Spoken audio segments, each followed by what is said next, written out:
اعلان نبوت سے قبل 40 سال آپ نے مکے میں گزارے، اب ان 40 سالوں میں آپ نے کیا کیا ہے؟ قرآن کہتا ہے وَإِنَّكَ لَعَلَىٰ خُلُقٍ عَظِيمٍ، اے رسول مکرم آپ کی جتنی عادتیں ہیں، جتنی خصلتیں ہیں، جتنے آپ کے کام ہیں، اعمال ہیں، سارے کے سارے عظمت والے ہیں، رفعت والے ہیں، بلندی والے ہیں۔ اور حضرت خدیجہ الکبریٰ رضی اللہ تعالیٰ عنہا پہلی وحی نازل ہونے پر انہوں نے عرض کیا تھا، بخاری مسلم کی حدیث ہے، واللہ لا یخزیک اللہ ابدا انک لتصل الرحم وتصدق الحدیث وتحمل الکل وتکسب المعدوم وتقری الضیف وتعین علی نوائب الحق۔ عرض کرنے لگی کہ اللہ تعالیٰ، اللہ کی قسم ہے کبھی بھی آپ کو بے یار و مددگار نہیں چھوڑے گا، کیونکہ آپ اپنے رشتہ داروں کے ساتھ بہترین اور اچھا سلوک فرماتے ہیں، آپ ہمیشہ سچی بات فرماتے ہیں، اور جو بے آسا اور نادار ہیں، اپنی کفالت سے عاجز ہیں، آپ ان کی کفالت کا بوجھ اٹھاتے ہیں، اور آپ محنت کر کے، مزدوری کر کے، کما کے ان مفلسوں کی مدد کرتے ہیں اور مہمانوں کی مہمان نوازی کرتے ہیں، اور حوادث جن کو پیش آ جائیں تو ان میں آپ لوگوں کی مدد فرماتے ہیں۔ تو اعلان نبوت سے پہلی والی جو آپ کی زندگی ہے 40 سالہ، اس میں آپ یہ کام کرتے تھے، غار حرا میں جاتے تھے، اللہ کی عبادت کرتے تھے، اللہ کے ساتھ ایک خاص ایک لگاؤ اور ایک تعلق اور ایک خاص استقرار کی کیفیت ہوتی تھی، اور پھر لوگوں کے ساتھ آپ کا برتاؤ یہ تھا کہ رشتہ داروں کے ساتھ حسن سلوک فرما رہے ہیں، اور جو کمزور لوگ ہیں ان کی مدد فرما رہے ہیں، آپ ان کے کفالت کے بوجھ اٹھا رہے ہیں، مہمانوں کی مہمان والی فرما رہے ہیں، کسی کو کوئی حادثہ پیش آ گیا اس کی مدد فرما رہے ہیں، اور وعدہ کیا ہے تو اس کو مکمل طور پر وعدے کو پورا کرتے ہیں اور نبھاتے ہیں۔ جیسے ابو داؤد کی ایک روایت میں ہے، ایک شخص نے آپ کو کہا کہ آپ یہاں ٹھہرے، میں ابھی آتا ہوں، تو اب وہ شخص بھول گیا، تو جب تیسرے دن وہاں سے اس کا گزر ہوا تو نبی کریم علیہ السلام وہیں تشریف فرما تھے، تو فرمایا تم نے ہمیں مشکل میں ڈال دیا۔ اس کی سمت بھی اگرچہ کلام ہے، لیکن آپ کا کمال درجہ، سچا وعدہ ہونا، یہ سب آپ کو تسلیم کرتے تھے۔ صادق الامین کے لقب سے آپ ان کے مابین معروف تھے، سچائی، دیانتداری، آپ کا حسن خلق اور آپ کی دیگر جتنی بھی آداب ہیں، اوصاف ہیں، کمال درجہ اعلیٰ تھی، اور آپ انتہا درجہ قابل عزت اور قابل احترام جانے جاتے تھے اہل مکہ کے اندر۔ یہ بھی اشارہ اس لیے تھا تاکہ جو لوگ آپ کے ان اوصاف کو دیکھیں تو آپ کی سچائی میں انہیں ذرا بھی کوئی شبہ نہ ہو۔ پھر آپ صلی اللہ علیہ وسلم نے جب اعلان نبوت فرمایا تو وہی لوگ جو آپ کی بڑی عزت کرتے تھے، بڑا احترام کرتے تھے، وہ لوگ آپ کے مخالف ہو گئے۔ پھر یہ 13 سالہ مکی زندگی میں آپ کو بہت مشکلات کا سامنا کرنا پڑا۔ ابن ماجہ کی صحیح روایت ہے، نبی کریم صلی اللہ علیہ وسلم کو کفار مکہ نے ایک بار مارا اور آپ کو لہو لہان کر دیا، آپ غمگین بیٹھے ہوئے ہیں اور آپ خون کے اندر رنگے ہوئے ہیں۔ جبریل علیہ السلام حاضر ہوئے تو عرض کیا کہ اے محمد صلی اللہ علیہ وسلم، آپ پریشان ہیں، آپ غمگین ہیں، کیا وجہ ہے؟ فرمایا اہل مکہ نے جو میرے ساتھ سلوک کیا ہے یہ تم دیکھ ہی رہے ہو۔ عرض کیا میں کوئی نشانی آپ کو دکھلاؤں؟ فرمایا دکھاؤ۔ جبریل علیہ السلام نے عرض کیا کہ اس وادی کے پیچھے ایک درخت ہے، فلاں درخت ہے، آپ اس کو اپنے پاس آنے کا حکم دیں۔ آپ نے اس درخت کو اپنے پاس آنے کا حکم دیا تو وہ درخت آپ کی بارگاہ میں حاضر ہو گیا۔ پھر جبریل علیہ السلام نے کہا کہ آپ اس کو فرمائیں کہ اپنی جگہ پہ واپس چلا جائے، تو آپ نے حکم فرمایا تو وہ واپس چلا گیا۔ آپ نے فرمایا بس میرے لیے یہ نشانی کافی ہے۔ بخاری کی روایت ہے، نبی کریم علیہ السلام خانہ کعبہ کے پاس نماز ادا فرما رہے تھے، عقبہ بن ابی معیط یہ لائن کافر آیا، اس نے چادر آپ کے گلے میں ڈالی اور اس نے دبانا شروع کر دیا، فخنقہ خنقا شدیدا، اس نے پوری طاقت سے پورے طور پر دبا دیا آپ کے گلے کو، آپ کی گردن کو اس نے پوری طرح دبایا۔ بعض روایات میں ہے کہ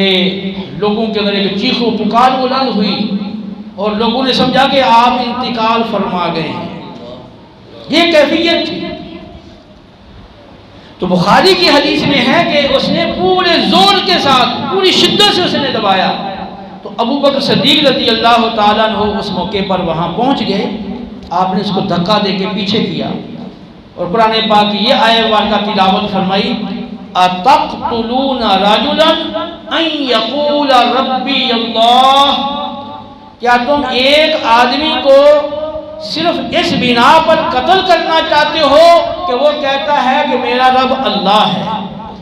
اور وہ تمہارے پاس روشن نشانیاں بھی لے کر آیا ہے۔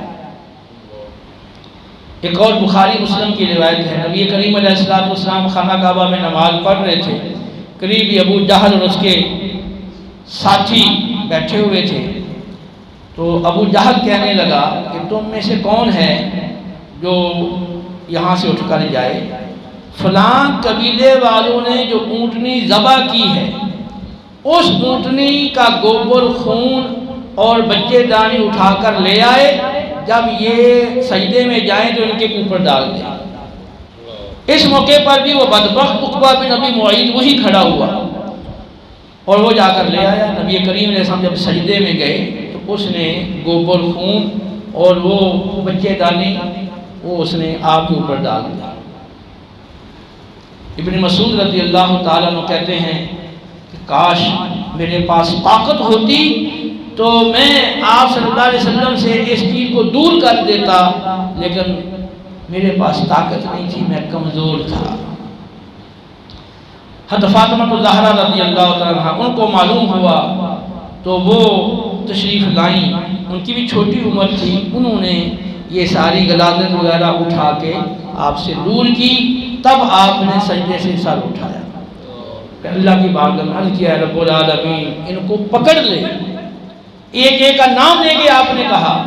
ابن مسعود رضی اللہ تعالیٰ عنہ کہتے ہیں کہ یہ سب لوگ جو تھے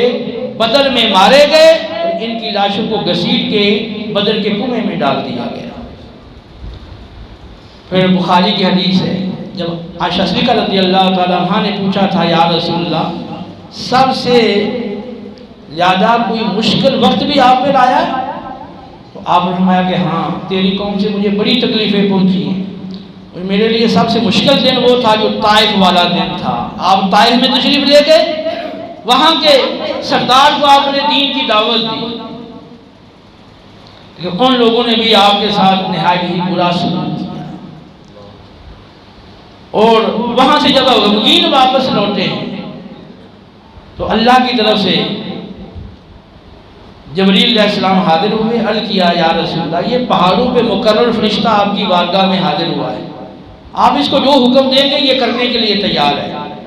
پھر اس فرشتے نے عرض کیا کہ یا رسول اللہ اگر آپ حکم دیں، یہ طائف کے لوگوں نے آپ کے ساتھ انتہائی برا سلوک کیا ہے، میں یہ دونوں طرف کے پہاڑوں کو ملا کے ان کو کچل نہ دوں؟ ارشاد فرمایا کہ نہیں، اگر یہ لوگ ایمان نہیں لاتے تو مجھے امید ہے کہ نسلوں سے ایسے لوگ پیدا ہوں گے جو ایمان لا کر اللہ کی عبادت کریں گے۔ پھر بخاری کی حدیث ہے، احد کے میدان میں جب مسلمانوں کی ایک غلطی کی وجہ سے مسلمانوں کی جو فتح تھی وہ عارضی طور پر شکست میں بدل گئی اور زوردار انداز میں ہر طرف سے تیر اندازی ہوئی، تو آپ کا جو اوپر پہنا ہوا خود تھا اس کی کڑیاں رخساروں میں کھپ گئیں، سر اقدس زخمی ہو گیا، چہرہ بھی زخمی ہو گیا، اور آپ کے دندان مبارک بھی ٹوٹ گئے۔ اور جب جنگ ختم ہوئی تو بعد میں حضرت علی کرم اللہ وجہ کریم ڈھال میں پانی لا رہے تھے، حضرت فاطمہ رضی اللہ تعالیٰ عنہ اس پانی سے آپ کے زخم کو دھو رہی تھی، جب دیکھا کہ پانی سے خون رکتا نہیں ہے، پھر انہوں نے پرانا ایک بوریا، ایک تاج پرانا، وہ جلا کے اس کی راکھ آپ کے زخم میں بھری، جس سے خون رک گیا۔ یہ میں نے چند معتبر احادیث کے حوالوں سے تھوڑا سا آپ کو بتایا ہے کہ یہ اسلام ایسے ہی غالب نہیں ہوا، خود نبی کریم علیہ السلام نے بڑی تکلیفیں اٹھائی ہیں۔ اور پھر آپ کے جو صحابہ تھے ایمان لاتے تھے مکے کے اندر، تو ان کو پتا تھا، ایمان لانے والے کو معلوم تھا کہ اگر میں ایمان لاتا ہوں تو میرے پر کیا گزرے گی اور یہ کفار میرے ساتھ کیا سلوک کریں گے۔ وَقَالُوا إِنَّ نَتَّبِعُ الْهُدَىٰ مَعَكَ نُتَخَطَّفْ مِنْ أَرْضِنَا۔ کفار مکہ کہنے لگے کہ اے محمد، اگر ہم آپ کے ساتھ مل کے اس ہدایت کی پیروی کریں تو ہم تو اپنی سرزمین سے کچک لیے جائیں گے، یہ کفار مکہ ہمیں چھوڑیں گے نہیں، ہمیں یہ کچک لیں گے یہاں سے، اس ڈر سے ہم ایمان نہیں لاتے۔ تو مکی زندگی میں جو بھی ایمان لایا ہے اس کو معلوم تھا کہ میرے ساتھ کیا گزرے گی۔ حضرت بلال حبشی رضی اللہ تعالیٰ عنہ، حضرت خباب بن ارت رضی اللہ تعالیٰ عنہ، حضرت عمار بن یاسر رضی اللہ تعالیٰ عنہ، حضرت سمیہ رضی اللہ تعالیٰ عنہ اور دیگر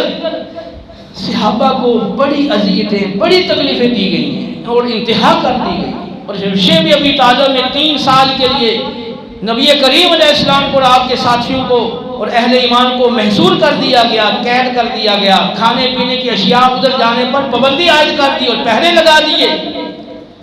نبی کریم علیہ السلام اور آپ کے صحابہ نے ہر طرح کی تکلیف دین کی خاطر برداشت کی، بھوکیں، پیاسیں اور نیندیں قربان کی ہیں، وطن چھوڑے ہیں، بال بچے قربان کیے، اپنی جانیں پیش کیے اور تلواروں کے اور نیزوں کے زخم کھائیں، ہر طرح سے وہ دین کی خاطر انہیں ستایا گیا ہے۔ لیکن اس کے باوجود انہوں نے سب سے مقدم، سب سے اہم چیز دین ہی کو سمجھا، دین سیکھا، دین پہ عمل کیا، دین کو پھیلایا، دن رات دین کا کام کیا، یہاں تک کہ نبی کریم علیہ السلام کو اللہ نے ہدایت اور دین حق دے کر اس لیے بھیجا تھا تاکہ آپ کے ذریعے سے دین کا غلبہ ہو۔ تو الحمدللہ 23 سالہ آپ کی مختصر سی زندگی میں دین حق کمال درجہ غالب ہو گیا، پھر آگے وہ سلسلہ بڑھتا چلا گیا۔